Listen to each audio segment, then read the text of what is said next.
Hello, welcome back to my channel and to my BBC Shakespeare retrospective. Now we're going to look at 3 plays in this video, kicking off with As You Like It. Now when I was a teenager and a student studying Shakespeare, I hated the comedies. They got on my nerves, I wanted to get to the tough stuff, the dark stuff, the tragedies, But watching this play again was an absolute treat. I just hadn't realised just how good a play it is.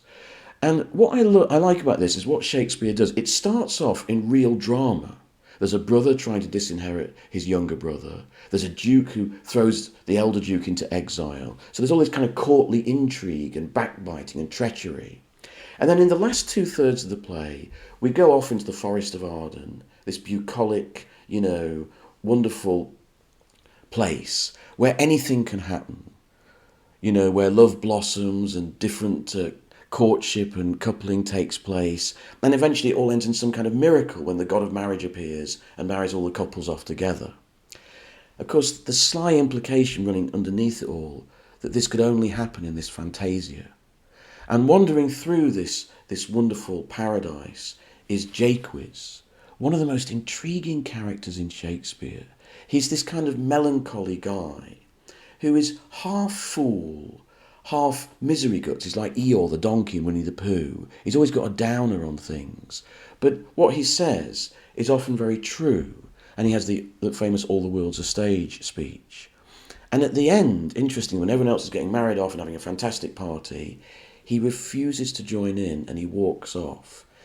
And I've always felt that he's kind of the augur of the darker tragedies, the darker notes in Shakespeare's plays to come, he's almost kind of avatar of Shakespeare himself, wandering through this comedy that he wants to believe in but doesn't and can't accept. I think this is a really good production of As You Like It. They made the very good decision to film it completely on location, completely outside, not in studios. It was filmed in and around Glamis Castle in Scotland, so God knows how the weather held up, because it's usually pretty bad up there. And it's a wonderful cast, led, of course, by a young Helen Mirren. She sports an amazing headdress at the start. In her early scenes with Angharad Rees is excellent in the rather thankless role of Celia. I think she matches Helen Mirren in those early scenes. And in fact, it's slightly better. Helen Mirren takes time to get into the role. But once she's dressed up as a boy, and she's striding around the forest, provoking Orlando, she's fantastic. She's really, really good. Brian Sterner matches her all the way as Orlando. Very good Orlando, I think. Another very good actor in this, and I think could be taken for granted, is James Bolam, from When the Boat Comes In, and The Likely Lads. And he's playing Touchstone. Now, Touchstone is the clown, right, in this. And it's very hard in modern productions of Shakespeare to get the clown right, because a lot of the jokes aren't funny anymore. A lot of the wordplay is a bit irritating. So some actors approach it by being very fast and very furious about it. Bolam takes his time. He's got his own charm. He's got his own way of speaking. He takes his time. He gets his rhythm, and he's really, really good as Touchstone. What's interesting watching this play again is there's lots of fools. Shakespeare obviously had a lot of comic actors in his repertory company, and he likes to give them a bit of business to do. And you can see that there's many different fools in this. Including, for example, there's the bloke, from Heidi High, who was in Richard II. He turns up again here. He's the guy who Touchstone is after his woman, Audrey, and they have a little scuffle. And there's also a wonderful performance, I noted down his name, Maynard Williams, who plays Silvius. Now, Silvius, you'll remember, is after Phoebe, the sort of local woodswoman who's a bit harsh on him. And he actually has the nicest speech about love in the entire play. It's interesting that Shakespeare gives him that speech. And it's a very good performance by Maynard Williams. So there's a whole series of fools. And of course, at the end of that series of fools is Jaques. He's also a kind of fool, in a way. So he's got this interesting halfway twilight role throughout the whole production. Tony Church is very good as the deposed Duke. Watch out, there's 2 really interesting cameos in this production. One is right at the beginning, David Prowse. Yes, Darth Vader turns up. He's not the greatest actor, but it's great to see him getting a role in a BBC Shakespeare. And then right at the end, John Mulder Brown turns up. Now, he'll be a familiar face to cinephiles. He was the young boy in Jerzy Skolimowski's brilliant cult film Deep End from 1970. He made another film with Jerzy Skolimowski a bit later called King, Queen, Knave, with David Niven and Gina Lollobrigida. Not very well known, a bit of a strange black comedy based on Nabokov. It looked like he was going to become a big star, but he never really made it. But here he just turns up at the end as the god of marriage. Great. So overall, I thought this was a really terrific production, and it made me fall in love with this play in a way that I'd never done before. As You Like It is a play of women. It's a very feminine play. So after that, the BBC put on the most masculine of all the plays, arguably, which is Julius Caesar, which has very few female parts, and the one female part it has, Portia, Brutus's wife, is quite weak, though I think very well played by Virginia McKenna here, from Born Free fame. Now, Julius Caesar, right, I've always thought it's kind of one of the middle-tier Shakespeare plays, and I didn't think I knew it very well, but when I watched this production I realised that I did know it very well. I can remember almost every speech. I don't quite know how that happened, and I realised that actually it's a much better play than I thought it was. And one of the things that interested me about Julius Caesar is, if you watch it, soon after you've watched one of his history plays about kingship, because even though this is set in ancient Rome, its real subject is kingship, but it's looked at from a completely different angle. It's looked at from the point of view of revolution. Because what's happening here is Caesar wants to crown himself as emperor. He wants to become the king of the Romans. But they are a republic. And Brutus and Cassius represent the republic who don't want this to happen. They don't want their state to come under the control of one man. It's looking at the idea of kingship from completely the other angle. And what's interesting to me, I didn't realise this, I'd always seen Julius Caesar as a tragedy, like all the other, Shakespearean tragedies. And Brutus is a tragic hero, and usually in Shakespeare, the tragic hero has a flaw which leads to their downfall. But what you realise watching Julius Caesar again is that's not true, actually. In fact, Brutus is by far and away the most sympathetic character in the play. He's called the noblest Roman of them all, and he is. And in fact, his only flaw is that he's too nice. He's too noble. He's not in any way a tragic character like Macbeth. Macbeth is drawn to murder for his own betterment, for his own promotion, for his ambition. Brutus is drawn to murder because he feels it's the moral thing to do. It's very interesting to compare him with Macbeth and to compare his wife with Lady Macbeth. There's a huge contrast between the two. You can't say that Brutus is a Shakespearean tragic hero in the same way Macbeth is. He's not. He's almost a hero. But the society around him is too rotten for him to prosper in it. There's some fantastic language here. I love the line, "The abuse of greatness is when it disjoins remorse from power." And also, notice how many asides there are in this play by so many different characters. So many characters address us, the audience. That's unusual in Shakespeare. Usually one or two characters are aligned with us, the audience. In this play, many people get to speak to the audience, often done in voiceover in this production. And that's telling, isn't it? Because this is a play about a people taking on the king. Not the tragedy of one king or one tragic hero, but the tragedy of an entire nation. So many people get an aside to camera. I thought that was quite interesting. It's a good production, this. Charles Gray is very good as the ageing Caesar. Richard Pascoe, who was so good as Jaques, I forgot to mention him, didn't I? Went on and on about Jaques. I forgot to mention Richard Pascoe's fantastic performance. I'm sorry about that. But Richard Pascoe is wonderful as Brutus and gets his nobility across really well. It's a difficult part to make interesting, and I think he does it. He's not quite as brilliant as he was as Jaques, but he's very good. He's matched superbly. I want to talk a little bit about the performance of David Collings as Cassius. Now, David Collings was a very busy character actor on television back in the day, and he's one of my favourite character actors, and he is perfectly cast as Cassius. Absolutely brilliant performance. He's so wonderfully ferrety, he's sort of nasty and sneaky. And there's a particularly brilliant scene, right? The Act 4 scene when they're in the tent. They've struck Caesar. They're against Mark Antony and Mark Antony's legions. And they're out on the plains and they're in a tent and they meet to confer about tactics. And they have a squabble, like two brothers squabbling. Now, that scene, the nature of the way the psychology changes between them and everything throughout the sequence, it's where the play could go wrong if the production wasn't very good. It's a high wire act that Shakespeare is walking there. You've got to believe in quite a different changes of mood between the two of them. And Pascoe and David Collins act it to absolute perfection. The director is Herbert Wise, of course, fresh from doing I, Claudius, he knows all this Roman stuff, so he's at home here. It's very well directed, though on my DVD sometimes the sound was a bit poor. But anyway, that scene is excellent. That's how you do it. Really, really good. Then they've got, as Mark Antony, Keith Mitchell. Now, he was a famous actor at the time in Britain because he'd just been Henry VIII in a very famous TV series. I've never been quite resolved to Keith Mitchell. I don't really like him. At the beginning of this production, he's bare-chested with a very tanned chest. He's walking along half naked. Everyone else is wearing togas. It's a bit disconcerting.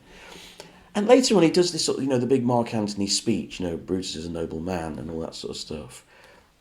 It only half works for me. I don't really like Mitchell's style as an actor.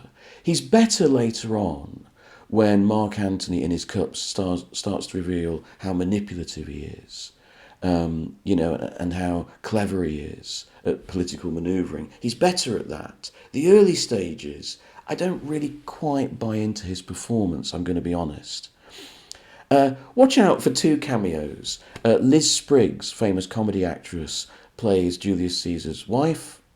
And also, the guy from the Waldorf salad episode of Fawlty Towers plays one of the Roman senators, which amused me no end. But a very good production of Julius Caesar. I really enjoyed it. I should say, I did get the giggles at one point. Right at the end when Cassius dies, he kills himself. And Titinius, his best friend, turns up, played by a guy called Leonard Preston. His performance does provoke the giggles a bit. I'm going to be honest about that. Now, the third play we're going to discuss in this video is Measure for Measure. Now, when I was studying Shakespeare, at university, I came across this term which I absolutely loved. There are 3 Shakespeare plays that are defined as problem plays. I love that, problem plays. They're called problem plays because they're not really a tragedy. They're not really a comedy. And actually they're a bit difficult to react to. They're All's Well That Ends Well, Troilus and Cressida, and Measure for Measure. Though I think you should also add Merchant of Venice. And I suppose also Romeo and Juliet, because it works like a comedy, but it's really a tragedy. But yes, okay, those are the 3 problem plays. Now, I've always liked that idea of an ambiguous play, right? So those 3 plays appealed to me, and I really liked Measure for Measure when I was at university. But going back to it now, I'm starting to realise that, yeah, you're right, it is a problem play. More than any of the plays we've covered so far in this series, after the play had finished, I was unhappy. I was annoyed. And I started reading up about it. And the bit that annoyed me is this. You'll remember the story. It's set in Vienna, right? And the Duke decides to depart, supposedly on a trip. And he leaves one of his deputies, Angelo, in charge. A young, quite inexperienced man, right? And while the Duke is away, Angelo becomes a real draconian, almost tyrannical force of law and order.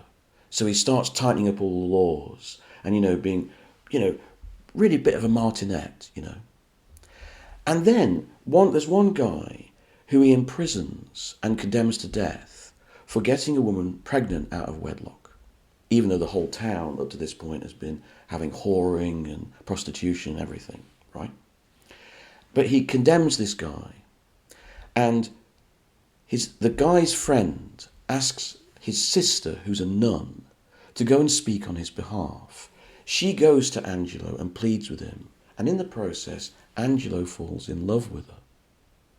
And even though he's supposed to be this morally shining knight, her beauty, his love for her, his fascination with her corrupts him.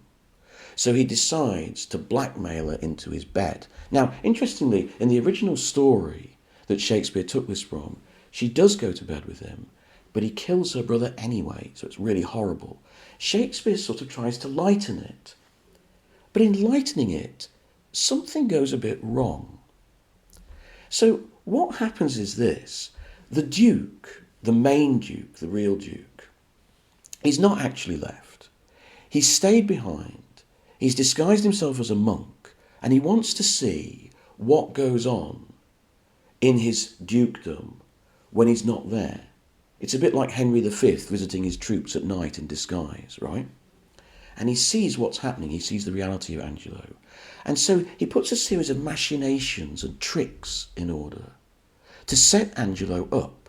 And in Act 5, what he does is he comes back knowing the whole situation, and he's manipulated everyone like chess pieces into place to act out this big farce where Angelo is humiliated and disgraced in front of the whole population of the town. It's very dubious. What has started out as quite a modern discourse on crime and punishment, where Shakespeare is actually taking on a very complex and very adult and mature, even modern discussion. The discussion, for example, of how to police sex and sexuality, right? The whole town is indulged in prostitution, right? And so it's quite bawdy, it's quite in-your-face stuff. And one of the questions the players is, how can you possibly police desire? Shouldn't you have some kind of mercy? Because it's something that we're all prone to. We can't control it, right? So it's a very complex modern play, but it's resolved by the head guy using his power, using his privilege, as we would say these days, to manipulate everyone else the way he wants them. And then right at the end, when he's got everything the way he wants, he turns to the nun and says, I want to marry you. What? The whole thing was he's humiliating this guy for press-ganging this nun into a horrible position. And yet, then he forces his hand of marriage on her. And interestingly, she says nothing. There's no reply. Now, I read up about this because I was interested. And what I came across was all these essays saying, oh yeah, well, modern people read it as that this is problematic. But really? Yes, it is problematic. Surely the audience at the time saw it was problematic. I saw some people say that the audiences at the time would have expected to take his hand and everyone goes off and has a lovely time. But a modern audience would think, how does that work? Interestingly, this production has its cake and eats it. So he asks for her hand and there's dead silence. And it pauses and then she takes the hand and they go off and have a nice time. So it does both. It leaves the question hanging, as I think it should, and as I think Shakespeare intended. Because if he didn't, the play is problematic. It is difficult. This is a good production, right? At the heart of it are Kate Nelligan as Isabel, Tim Pigott-Smith as Angelo. Neither actor is very charming, but I suppose that this is quite a cold conflict they're in. And they're both quite cold people. One is a cold figure of authority, one is a cold figure of faith and dogma. They both give very good performances, but yeah, I would have liked a bit more warmth. I think Tim Pigott-Smith, who's a very good actor, as Angelo, is perfectly cast as the martinet. I mean, he was born to play that part. The Duke is played by Kenneth Colley. You might know him as one of the people on the Death Star in Star Wars. An actor I never really liked, which in a way confirms my bias against the Duke in the play. But he's okay. I think he sometimes speaks the verse a bit too quickly. Lots of other well-known faces. You'll recognise John McEnery as Lucio, very good I think as Lucio. Alan Armstrong, a young Alan Armstrong playing the Provost. Frank Middlemas is excellent in the comedy role of Pompey. Very, very good indeed. And watch out for Adrienne Corrie, who gets a little cameo as Mistress Overdone. But two particular actors I'd like to pick out. One is Kevin Stoney. Now, Kevin Stoney plays Aeschylus. He's the other deputy who's left with Angelo to look after the town. And we see through his brilliant scene where he deals with three fools and he tries to take judgment on them, we see that he represents good justice, good management of people. He's a wise old man. And Kevin Stoney, one of my favourite character actors of the time, he absolutely embodies that trustworthy elderly gentleman, elderly statesman. I don't know how Shakespeare would have liked Kevin Stoney's performance, because you remember the Player King speech in Hamlet, and through it Shakespeare tells the actors not to keep sawing the air with their fingers. Well, Kevin Stoney does that a lot. So I'm not sure Shakespeare would have approved of his performance, but I do. And then right at the end you get a little cameo from wonderful Jackie Pearce, Servalan from Blake Seven, who's very, very good as Mariana.